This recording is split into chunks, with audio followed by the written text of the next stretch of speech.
Hello guys and welcome back to CSGO in a week, and this is the 6th episode. Whoa, it's been a while. We've been doing this thing for 6 weeks. So that's a big deal. Well, let's jump into the news basically. So what we have right now, we have CSGO in a week, and the most and first news we have is 100 Thieves leaving CSGO. Well, that didn't see happening, but yeah, that actually happened. So 100 Thieves is about to leave Counter-Strike as a whole. And this is not their first time actually. Yeah, you can make that joke right now if you want to, but yeah, this is not their first time. They already have left earlier when they signed the X Immortals team, which was KNG's team basically. And they left, they signed them, they paid like $1 million, something like that, and they ended up leaving the org. They ended up leaving the org even before playing another game because of the controversy that was happening all around the scene. But yeah, so the whole thing was with the Brazilian team and stuff like that. That happened really bad, and 100 Thieves lost money there. But they were dedicated to the core. They were dedicated that they will find a team which will win them trophies and stuff like that. But that apparently didn't happen. They signed Renegades, which was literally one of the best and was the top potential teams for the time period when they signed them. And Renegades were literally on the top because they were top 4 in the major, the last major which they attended. It was a really big thing. It was really interesting to see how much and how far Renegades can go, but that didn't happen. So 100 Thieves signed Renegades, and their performance basically started dripping. Yeah. And they were, at the end of the time, I don't think they were even top 10. I think they were around the 15, 16 ranking, something like that. But yeah. So the thing which happened was the Kasad, the legendary Counter-Strike Slovakian coach, he wanted the team to make some changes. He wants to improve, as they did when Renegades squad, because Renegade was not a squad which was like a flexible team. Renegade's team just keeps shifting the gears and changing players like every 3 months or something like that, just to make improvements in the team. But 100 Thieves didn't want that. The org didn't want that. The org wanted to stick with the core and stick with as a 5-man lineup. And Kasad didn't want to do that. Kasad wanted to improve the game, improve the teams, and move forward through that thing. But that apparently didn't happen, and Kasad ended up leaving the whole team. The 100 Thieves trying to resolve the whole situation by bringing Imapet from NRG, ex-NRG, and current EG, Evil Geniuses. So yeah, they bring Imapet, and Imapet, honestly, he didn't do much. He was an okay coach back in Optic, back in NRG, back in Evil Geniuses. But with this team and this 5-man group, this core, he just couldn't connect to them as much as Kasad would have. Kasad could have connected with them. Because I wasn't given an opportunity, and Imapet was there, and Imapet apparently ended up leaving Counter-Strike as a whole too. So he's possibly going to CSGO. He'll end up leaving 100 Thieves. He ended up leaving Counter-Strike, and he didn't do much as a team as a coach for the team itself.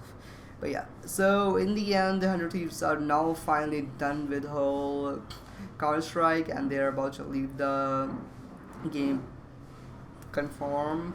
And team has been disbanded pretty much, and possibly team is about to be split too, because a second news / a rumor which came recently is JKS, the star player Justin Savage, JKS, the star players of 100 Thieves, has been getting offers from Complexity to join their team, especially since I told you in the last few weeks that Obo, their star player, who was a 16-year-old European player, he had to leave the team because he wanted to go to meet his family, because he's been literally months since the pandemic and stuff, and he hasn't been there.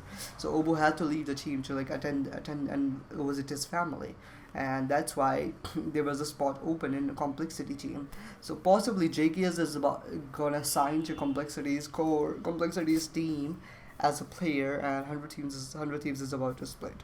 But honestly though, 100 Thieves has had so much potential, and if the org did let Kasad do what he wanted to do and continue, I can guarantee there would have been results still. There's no way 100 Thieves doesn't make any results happen if Kasad was let do what he wanted to do, because Renegades as a core wasn't the team that just sticks to a team. They keep replacing players until the results happen, and that happened. They have literally proven it time and time again. and I don't know why do you didn't let them have that thing and let them do that thing. And honestly, like I don't know if it was money things or whatever, but like I'm pretty sure Kasar would have like devised a plan to counteract that part too, because he's a fucking legendary coach too. He has been in the scene for like almost 10 plus years. He can do this shit if you let him do it. But yeah, now Kasar is also gone, by the way, if you forgot that thing. So Kasar is now in the Cloud9's coaching, and that's possibly could be a really big thing for Cloud9 itself, like getting the star coach from another team. But yeah, whatever. I just wanna like end this thing or the whole thing. But yeah, Thieves is about to leave Counter Strike, and JKS is possibly going to sign Complexity as a fifth man. It's gonna be really good to see how it happens, because this is really important. Then let me just give you the few results right here. First of all, FaZe winning against OG 3-0, sweeping the out of that team, and that was really interesting, especially in IEM New York. And FaZe has a kind of like a history with performing good at IEM New York, but online scene, nobody see that coming, dude. Especially with the core and with Cager by signing, nobody literally saw that coming at all. But yeah, FaZe destroyed OG in the grand final of IEM New York, and ended up winning and taking away the whole prize pool. And that's really impressive actually, because I've been literally a FaZe fan for almost 3 to 4 years since they dropped the Olaf Meister bomb onto the whole thing, because Olaf was always my favorite player, and I've been supporting Fnatic and FaZe since forever. But yeah, so when that happened actually, when they started King Carrigan was literally, why would you do that?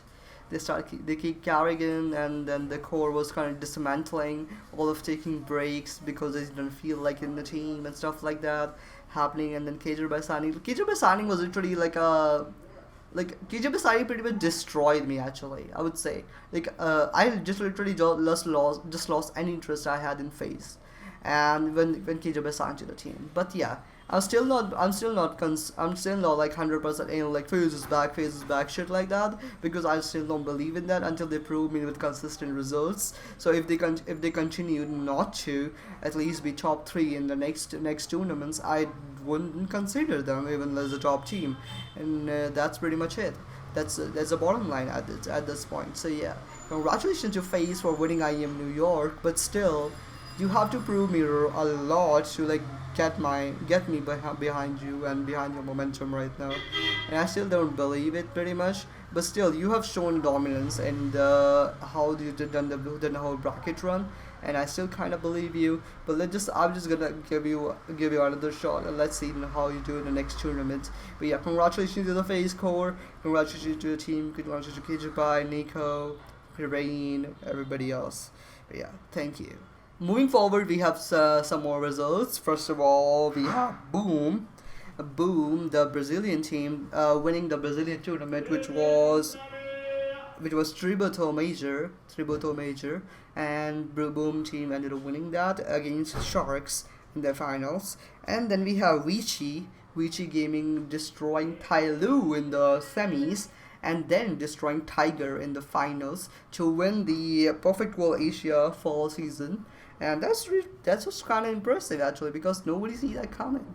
Because ViCi always had a question mark thingy whenever they perform, especially against Tyloo, who was literally the legendary Chinese team who never lost any Chinese tournament pretty much. But yeah, ViCi destroying Tyloo and like winning the whole thing, kind of like push question mark on where Tyloo is going right now, but also gives us hope that there are possibility of having new and better Chinese teams in the future, like Chinese Asian teams in the future. And that would be very impressive to see when the LAN comes online, because most of the Asian teams are in the Counter Strike are the onliners, and they really get any LAN experience. So I would love to see how when the LAN comes back and see how they perform against top teams in the LAN environment. That would be interesting to see.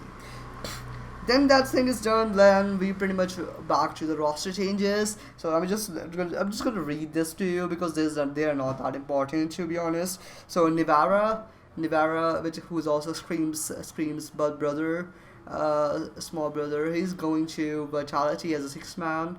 impressive. We'll see how that turns around. Not interested in that much, but I have high hopes for that. And then NIP confirming Nock's return. Nock was already in NIP's team as I think the fifth player. Yeah, he was the fifth player there, but he was getting kicked because NIP. So pretty much that. But yeah, he's back. He's possibly going to be back in the team as a core player. Then, as a final news, we have Pasha Biceps team has been named Liquid Biceps, and he has revealed the whole team. So I'm just gonna put that thing here, and right, you can see the players and stuff like that. He's gonna attend the Polish semi-amateur level tournament with his team. So it will be interesting to see if he still has what he has left. But I hope he does it and he does it properly, because if not, it will be a big question mark into the whole thing. Like, how is this thing happening?